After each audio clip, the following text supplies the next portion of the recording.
So, very good evening. I hope you all are doing great at your places. Today we are going to discuss about the marriage and dissolution in India, how we can add the separation agreement between the parties, and what is the separation agreement when it comes to this thing. So, when I say a marriage, right? A marriage, what is a marriage under the Hindu Marriage Act, right?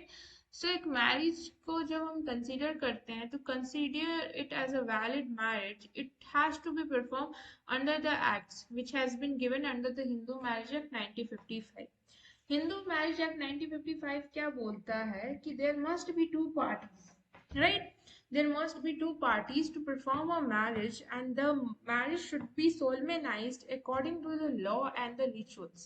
जो भी laws and rituals दिए गए हैं उसके according जो है शादी होनी चाहिए.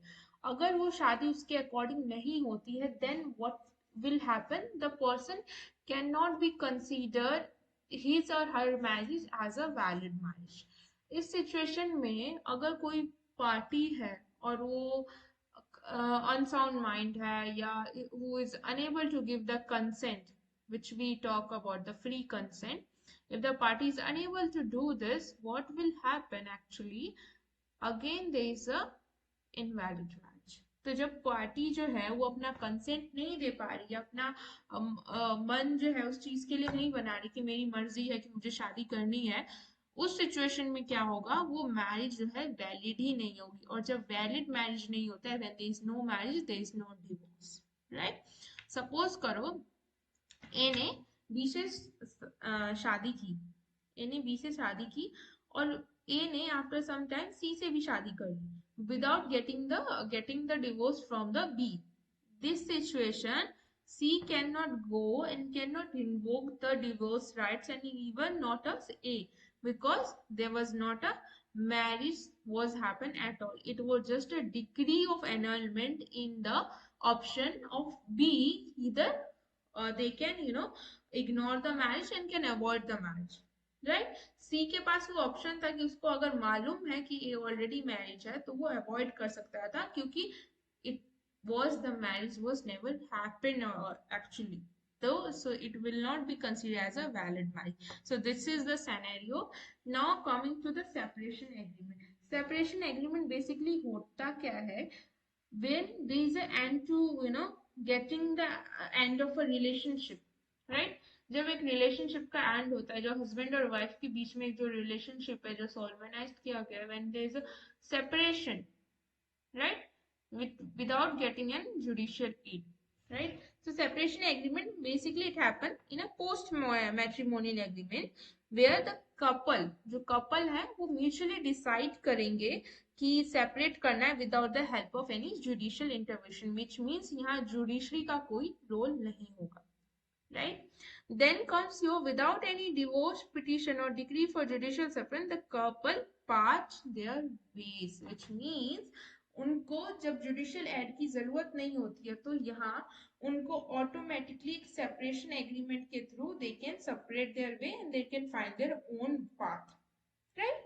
Then come separation agreement is entered after getting into the union of marriage, right? So जब भी एक शादी होती है, शादी होने के बाद you will realize कि हाँ there is a you have to just part your way through the agreement without the intervention of the judiciary.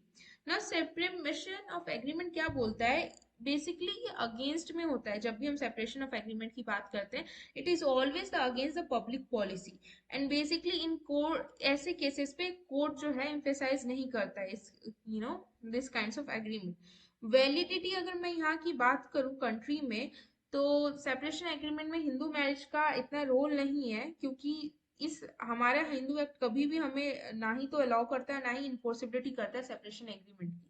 Basically अगर हिंदू की लॉ की बात करूँ तो मल्टीपल केसेस में ऐसा होता है कि जहां पे स्टेट किया गया सेपरेशन एग्रीमेंट कोई लीगल सेंसिटी नहीं है, इसको बताया नहीं गया कि ये लीगल एक सैंक्शन होना चाहिए, बट इसका ये मतलब नहीं है कि ये वर्थलेस है. Some people for that it is worthless, they don't want to get a divorce but a separation agreement, right? The separation agreement paints a picture of the intention of the parties, basically होता क्या है कि उनको पता चल जाता है कि what is there next go, right. Significant percentage अगर हम केसेस देखें इंडिया में, हमारे सेप्लिकेशन एग्रीमेंट के आज जहाँ पे इंडियन कपल रह तो रहे साथ में, foreign have a considerable time in a foreign land, बस मतलब अलग जगह पे साथ में रह रहे हैं, बट थोड़ी दूर पे उन एक पर्सन का घर है, थोड़ी दूर पे दूसरे पर्सन का घर है। इसमें क्या समझ में आ रहा है कि जो they are following the western world, the concept of separation agreement. हमारा हिंदू लॉ कभी इसको अलाउ नहीं करता, और हिंदू लॉ के अकॉर्डिंग इसमें the Hindu law was always on silent on this matter. अगर हम ज्यादा देखें तो हिंदू लोग क्या बोलते हैं, separation of agreement retains in archaic character, marriage is that law is not merely a contract but also a sacrament, and the rights and duty of the married parties are determined solely by the law and are incapable of being varied by them. So जब आपका सेक्रीमेंट होता है, so there is a contract, ठीक है, कि आपको वो duty perform करनी है जब आपको राइट्स मिल रहा है, और जब वो पार्टी सेपरेशन लेती है, सेपरेट होती है, तो they are unable to perform the duty. So this is all about how this thing separation of agreement works. I hope you understand the concept and all the things.